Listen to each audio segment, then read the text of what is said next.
Target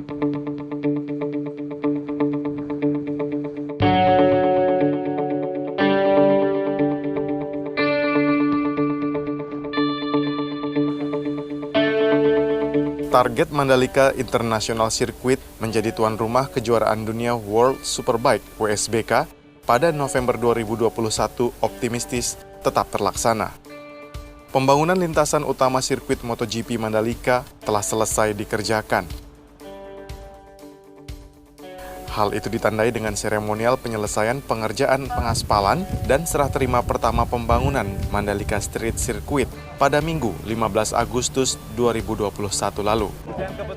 Selain mengajukan izin menyelenggarakan agenda balap motor Superbike, Mandalika Grand Prix Association atau MGPA juga sedang berdiskusi dengan Formula 1 perihal GP di Indonesia. Diskusi yang dilakukan membahas peluang sirkuit Mandalika menggelar F1 dan sedang mengupayakan agar sirkuit di Lombok, Nusa Tenggara Barat ini lolos standar grade 1 dari Federasi Otomotif Internasional atau FIA. Setelah pengaspalan selesai, maka fokus pengerjaan saat ini yaitu pembangunan sarana pendukung lainnya berupa terowongan, pagar, medical center, dan race control, serta areal parkir. Sirkuit Mandalika ini memiliki keunikan dan tantangan tersendiri bagi para pembalap yang akan berlaga, di mana lintasan sepanjang 4,3 km dengan tikungan 17 serta mensupport pembalap untuk memacu kecepatan maksimal 310 km per jam. Pembangunan sirkuit ini memiliki keunikan dan tantangan tersendiri, sebab membutuhkan aspal khusus dan teknik pengaspalan yang berbeda pula.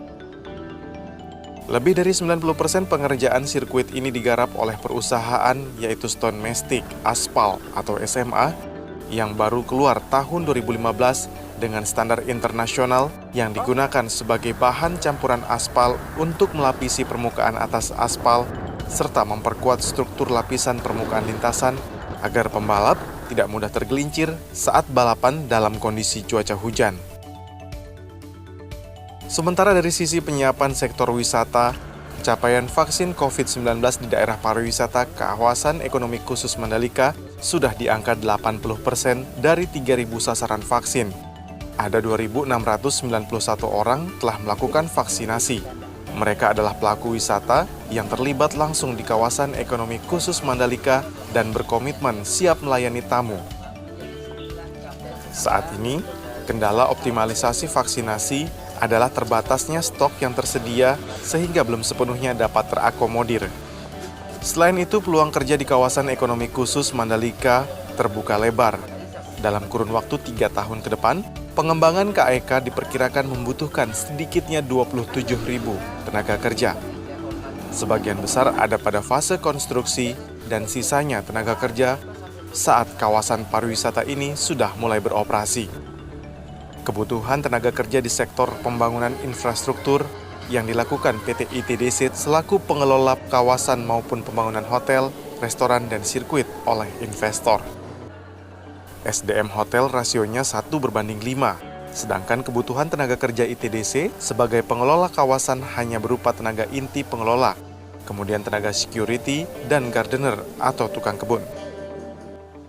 Terkait tenaga kerja lokal, ITDC punya komitmen dengan kebijakan tersendiri, yaitu dari 582 orang tenaga kerja di KEK Mandalika, saat ini 69% atau 399 orang merupakan tenaga kerja asal Nusa Tenggara Barat. 30% atau 170 orang merupakan tenaga kerja luar Nusa Tenggara Barat, dan 1% atau 5 orang tenaga kerja dari luar negeri atau asing. Kini nama Mandalika semakin mendunia, seiring dengan terbukanya kesempatan menjadi tempat perhelatan balap kelas para raja balap motor.